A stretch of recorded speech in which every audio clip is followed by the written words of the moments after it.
नमस्कार दोस्तों, biology with Sandeep Tandon YouTube education platform में आप सभी का हार्दिक स्वागत है। आज से हम बायोलॉजी की टॉपिक वाइज क्लासेज स्टार्ट कर रहे हैं, जिसके अंतर्गत सबसे पहले हम बायोलॉजी का इंट्रोडक्शन देखेंगे। उसके बाद में इंट्रोडक्शन के बाद में हमारा पहला जो टॉपिक आता है वो आता है सेल्स। यानी कि आज इस वीडियो के अंतर्गत हम cells, structural and functional unit of life, कोशिका जीवन की संरचनात्मक एवं क्रियात्मक इकाई होती है। तो आज इस वीडियो के अंतर्गत हम कोशिका के विषय में डिटेल से बात करेंगे। यह लेक्चर आपके RPSC first grade, RPSC second grade, NEET 2022 और रीट का जो मेन एग्जाम होना है उसके लिए बहुत ही महत्वपूर्ण है। इसके अलावा रेलवे ग्रुप डी है, एसएससी है और अन्य जितनी भी प्रतियोगी परीक्षाएं हैं जिनमें जनरल साइंस दे रखा है, तो उनके लिए भी बहुत ही महत्वपूर्ण रहने वाला है। क्योंकि आजकल वर्तमान में जितनी भी जो परीक्षाएं हो रही हैं उन सभी में जो साइंस है वो डिटेल से पूछी जा रही है। इस कारण आपको डिटेल से पढ़ना बहुत ही आवश्यक हो जाता है। विशेषकर आरपीएससी फर्स्ट ग्रेड और सेकंड ग्रेड और नीट के सिलेबस के अकॉर्डिंग मैं लेक्चर है वो तैयार कर रहा हूँ, तो जिससे आपके रेलवे ग्रुप डी, एसएससी इनके भी जो सिलेबस है वो भी कवर हो जाते हैं। तो RPSC first grade, second grade और नीट 2022 के लिए बहुत ही महत्वपूर्ण ये क्लासेज रहने वाली हैं। तो सबसे पहले हम बायोलॉजी का इंट्रोडक्शन देखेंगे, उसके बाद में जो सेल्स हमारा जो आज का टॉपिक है उसके बारे में हम डिटेल से बात करेंगे। ये हमारा पहला पार्ट रहेगा सेल्स से संबंधित, और संपूर्ण जीव विज्ञान को हम टॉपिक वाइज इस चैनल के माध्यम से डिटेल से देखने वाले हैं, जिसमें आकर्षक चित्रों के साथ में कुछ विशेष जो इम्पोर्टेंट तथ्य हैं जो आपको अन्य बुकों में नहीं मिलते वो तथ्य भी इनमें शामिल करेंगे। और ये लेक्चर आपने अच्छे से देख लिए तो इनसे बाहर आपको एक भी क्वेश्चन देखने को नहीं मिलेगा। और टॉपिक होने के बाद में हम अंत में जो इम्पोर्टेंट क्वेश्चन आपके पीछे एग्जाम में पूछे गए हैं वो सभी क्वेश्चन भी हम इस चैनल के माध्यम से डिस्कस करने वाले हैं। तो आइए शुरू करते हैं। सबसे पहले हम बात करते हैं बायोलॉजी का सामान्य परिचय। अब देखो, बायोलॉजी है जिसे हम हिंदी में कहते हैं जीव विज्ञान, और ये बायोलॉजी है ये दो शब्दों से मिलकर बना है। कितने शब्दों से? दो शब्दों से, जिसमें पहला शब्द है बायोस और दूसरा शब्द है लोगोस। बायोस का अर्थ होता है लाइफ यानी कि जीवन, और लोगोस का अर्थ होता है स्टडी यानी कि अध्ययन करना। और कंप्लीट हम बायोलॉजी शब्द का अर्थ निकालें तो इसका अर्थ हो जाता है जीवों का अध्ययन, यानी कि जीवन का अध्ययन करना ही क्या है? जीव विज्ञान है। अब देखो, यहाँ से क्वेश्चन कई बार पूछा जा चुका है, बहुत ही इंपॉर्टेंट है।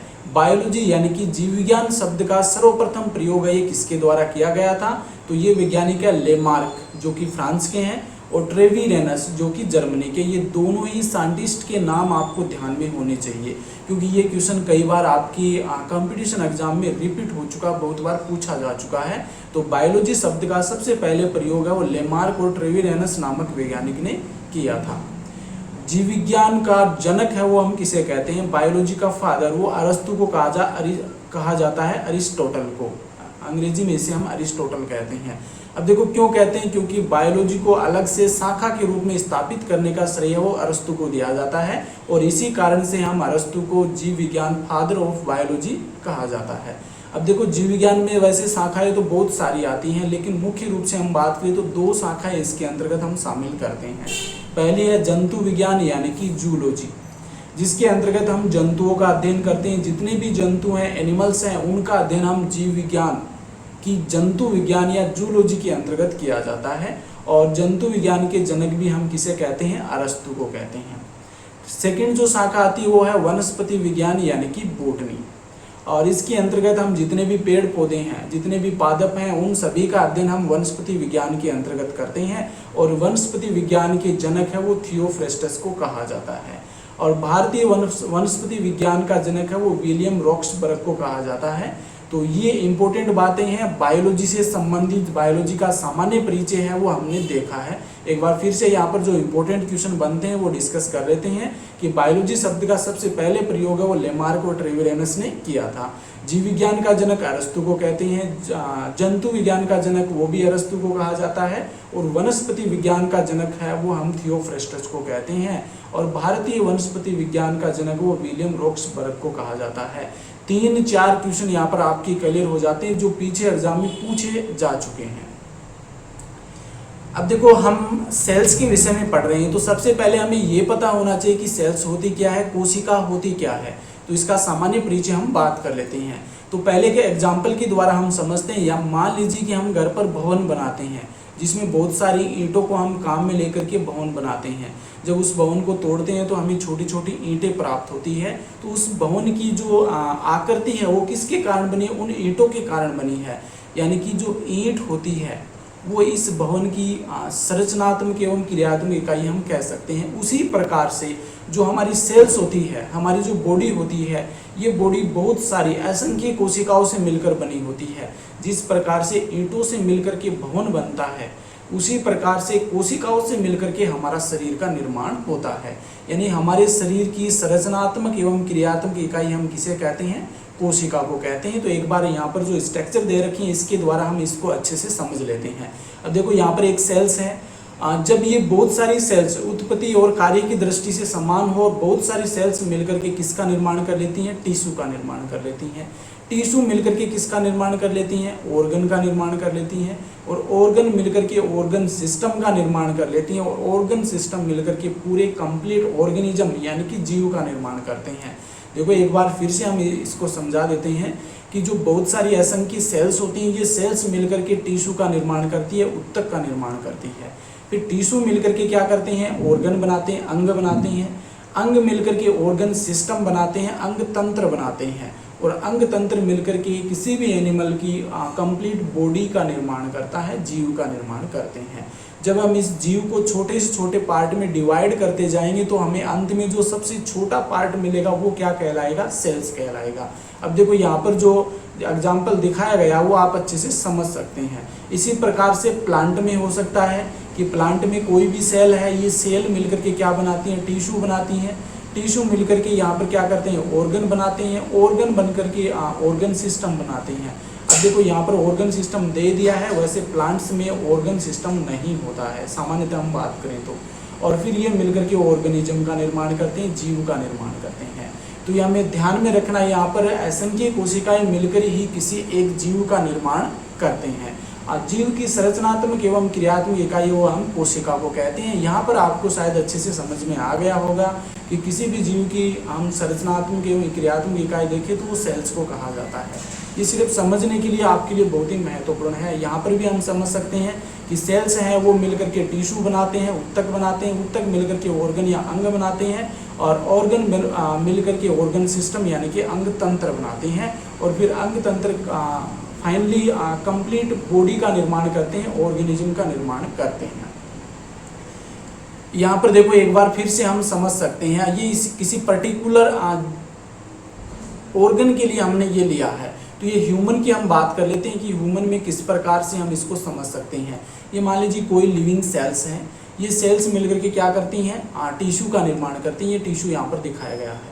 और ये टिश्यू मिलकर के क्या करता है? यहाँ पर स्टोमक का निर्माण कर रहा है। आमाशय क्या निर्माण कर रहा है? आमाशय का निर्माण कर रहा है। आमाशय क्या है? एक ऑर्गन है। आमाशय एक ऑर्गन है। और ये टिश्यू हो गया। आमाशय मिलकर के क्या करता है? आमाशय जैसे बहुत सारे ऑर्गन मिलकर के किसी सिस्टम का निर्माण करते हैं। यहाँ पर डाइजेस्टिव सिस्टम बना रहे हैं, यानी कि ये क्या हो जाएगा? ऑर्गन सिस्टम हो जाएगा, ऑर्गन सिस्टम। और डाइजेस्टिव सिस्टम है, इसी प्रकार से श्वसन तंत्र है, बहुत सारे सिस्टम मिलकर के क्या करते हैं? कंप्लीट बॉडी का निर्माण करते हैं। अब देखो यहाँ पर श्वसन तंत्र दिखाया गया, ये डाइजेस्टिव सिस्टम है।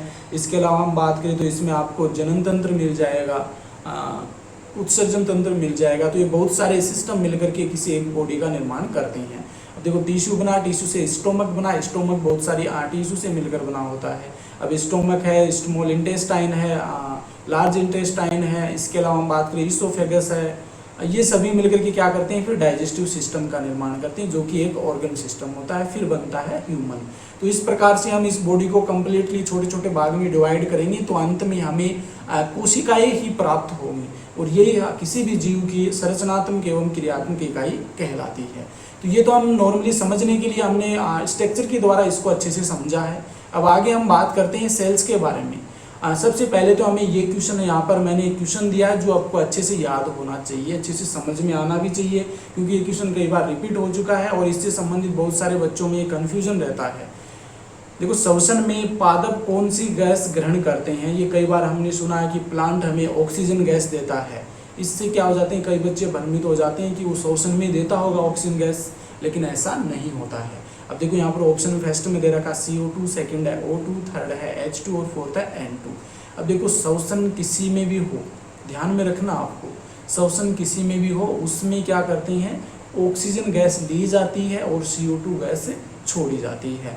तो यहाँ पर ऑप्शन हमारा सेकंड ही राइट होगा कि ऑक्सीजन गैस है वो प्लांट श्वसन के अंतर्गत ग्रहण करते हैं। हाँ, यहाँ पर ध्यान में रखना है, जब फोटोसिंथेसिस की क्रिया होती है प्लांट में तब ये क्या करते हैं, CO2 गैस लेते हैं और ऑक्सीजन गैस छोड़ते हैं। ये थोड़ा आपको अच्छे से ध्यान में रखना है।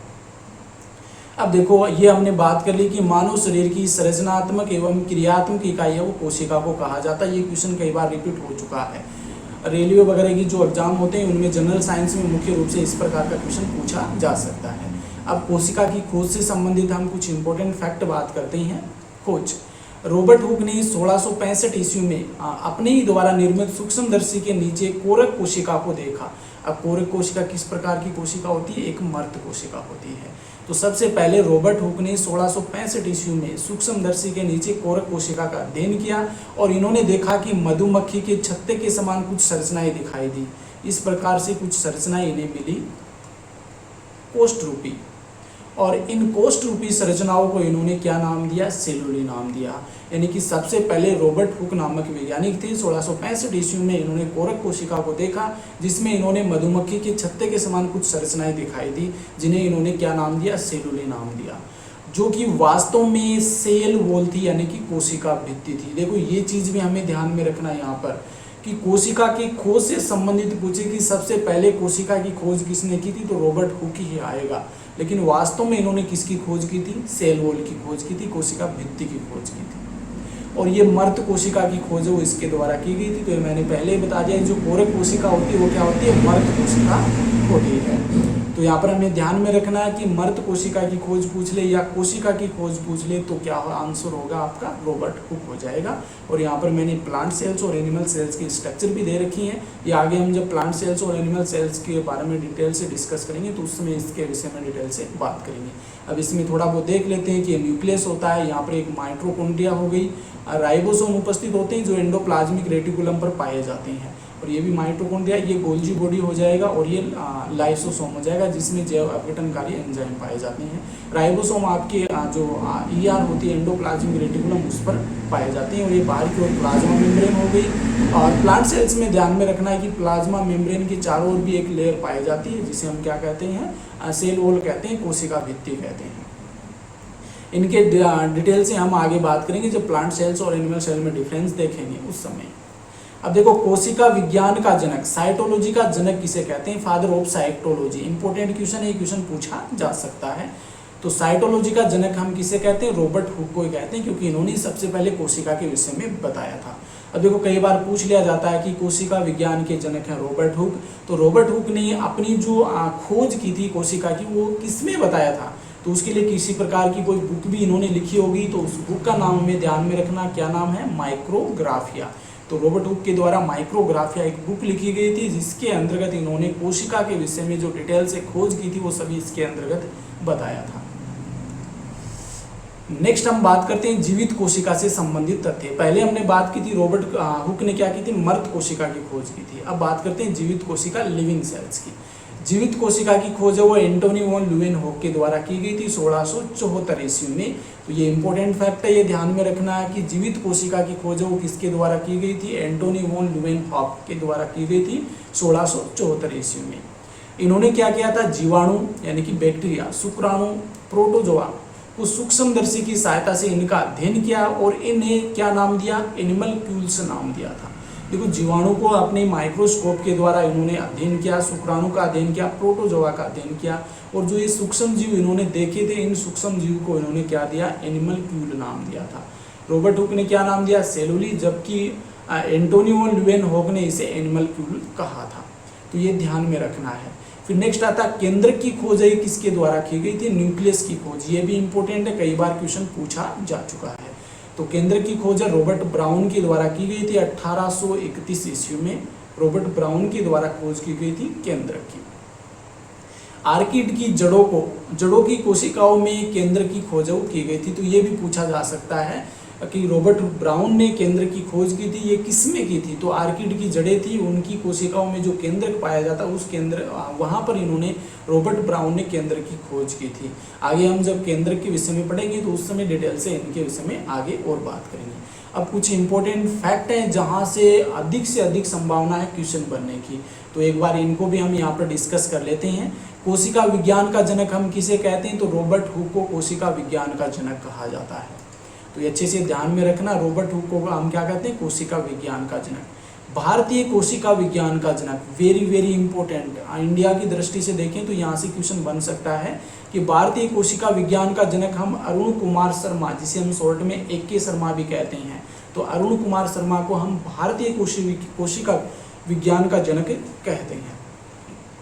नेक्स्ट आता है आधुनिक कोशिका विज्ञान का जनक, ये भी इंपॉर्टेंट है। आधुनिक कोशिका विज्ञान का जनक हम कहते हैं CP स्वानसन को। CP स्वानसन को हम आधुनिक कोशिका विज्ञान का जनक कहते हैं। नेक्स्ट हम बात करते हैं उत्तक विज्ञान का जनक, यानी कि हिस्टोलॉजी का जनक किसे कहा जाता है? अब देखो इसमें थोड़ा सा अलग प्रकार से देखा है, कुछ बुकों में दे रखा है बाइकट और कुछ में एन गुरु को हम उत्तक विज्ञान का जनक भी कहते हैं। तो ये दोनों ही ध्यान में रखना है, दोनों आपको साथ में ऑप्शन में नहीं मिलेगा, या तो बाइकट मिलेगा या एन गुरु मिलेगा।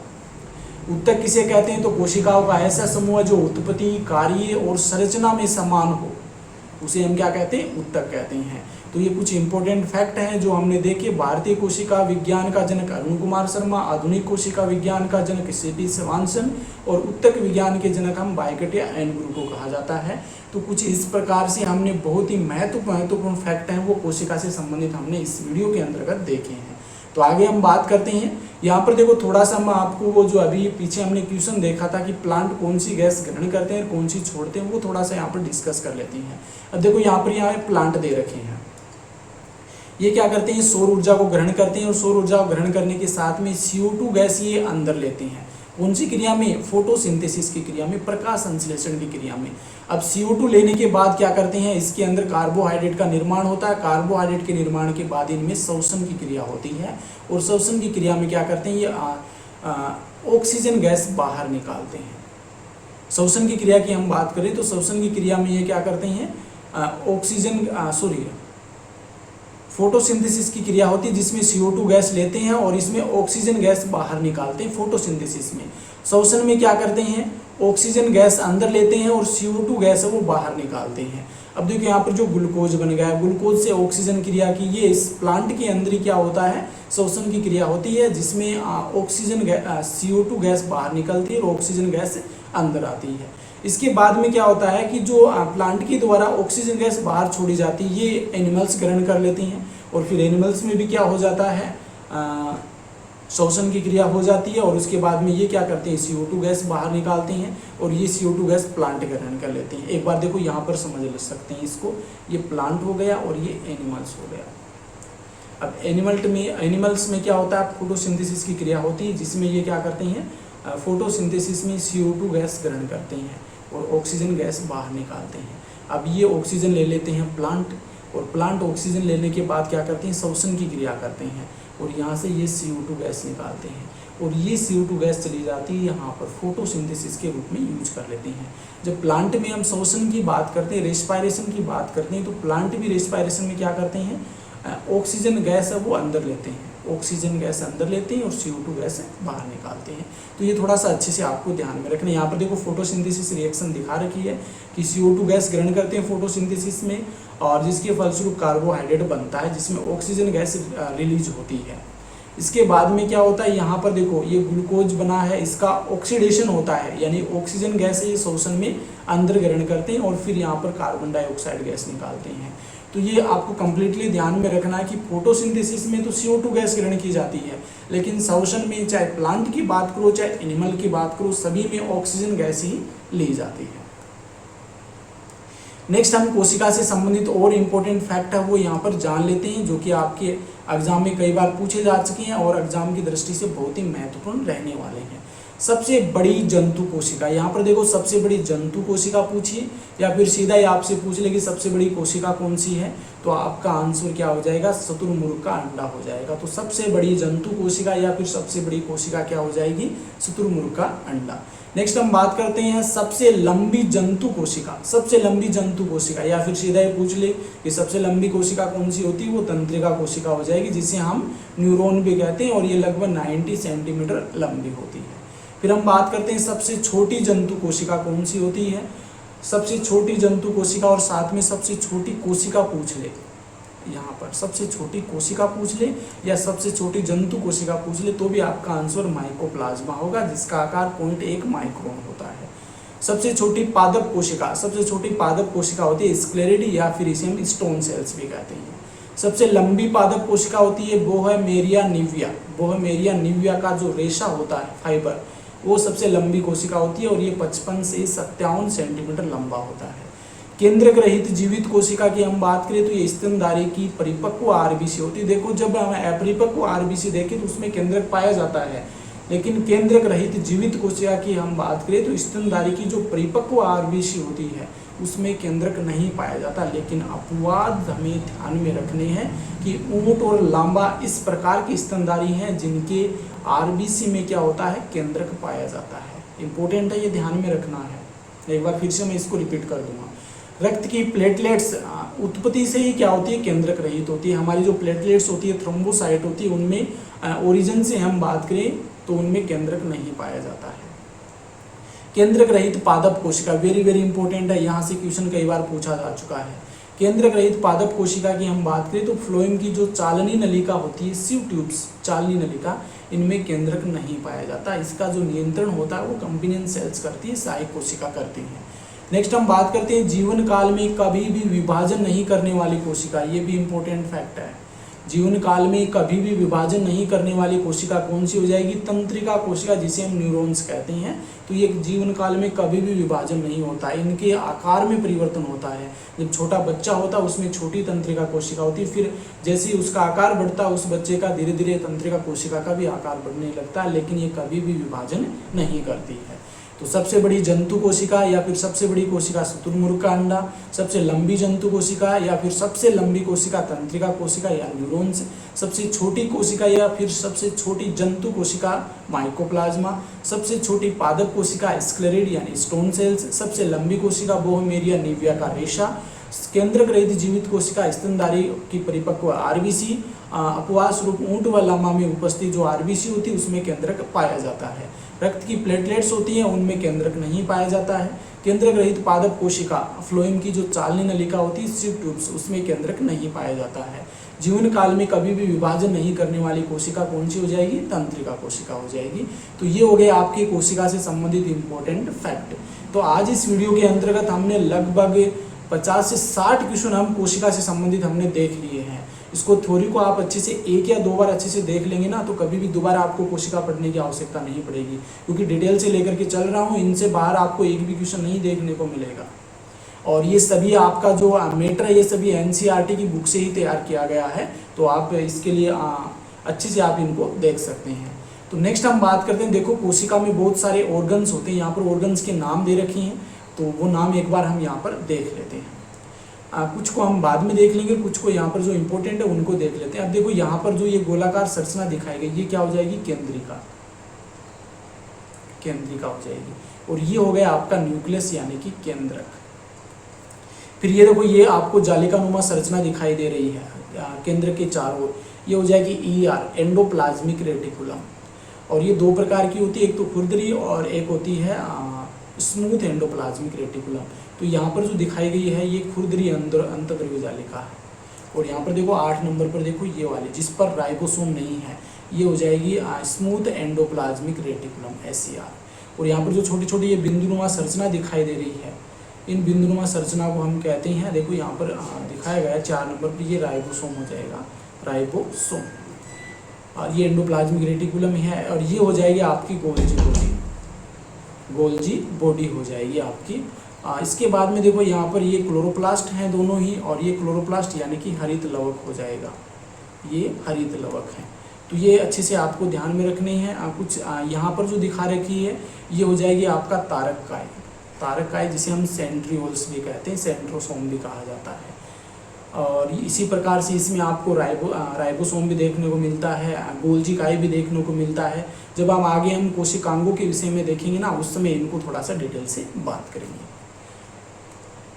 और ये थोड़ा सा एक स्ट्रक्चर है जो हमें अच्छे से ध्यान में रखनी है। इस प्रकार से हमने कोशिका के विषय में है वो डिटेल से बात कर ली है। और कोशिका से संबंधित जो इम्पोर्टेंट फैक्ट हैं, जहाँ से क्वेश्चन बनने की बहुत अधिक संभावना, वो सभी हमने इसके अंतर्गत लेक्चर के अंतर्गत शामिल किया है। नेक्स्ट वीडियो के अंतर्गत हम कोशिका से संबंधित क्या बात करेंगे, इसमें कोशिका के प्रकार कौन कौन से हैं, एक तो ये बात करेंगे। कोशिका के प्रकार में देखो, एक तो प्लांट सेल्स हो जाएगी, एनिमल सेल्स हो जाएगी, एक प्रोकैरियोटिक कोशिका और यूकैरियोटिक कोशिका हो जाएगी। इन सभी के विषय में हम नेक्स्ट वीडियो के अंतर्गत बात करेंगे। तो हम कंप्लीट बायोलॉजी है वो शुरुआत से 0 से स्टार्ट कर रहे हैं।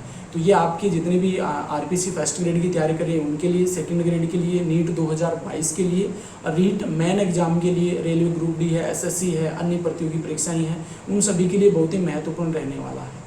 तो इसलिए इस लेक्चर को आप अधिक से अधिक शेयर कीजिए ताकि जितने भी स्टूडेंट हैं उन सभी तक ये लेक्चर पहुंच सके और आगे आने वाले जो वीडियो हैं उनका भी लाभ उठा सके। यदि आपने मेरा चैनल को सब्सक्राइब नहीं किया तो सब्सक्राइब जरूर कर लीजिए, और यदि अभी तक आपने बेल आइकन पर प्रेस नहीं किया है तो बेल आइकन पर जरूर प्रेस कीजिए ताकि आने वाले वीडियो जितने भी वीडियो हैं उनके नोटिफिकेशन आपको प्राप्त होते रहें। तो आज के लिए इतना ही, धन्यवाद।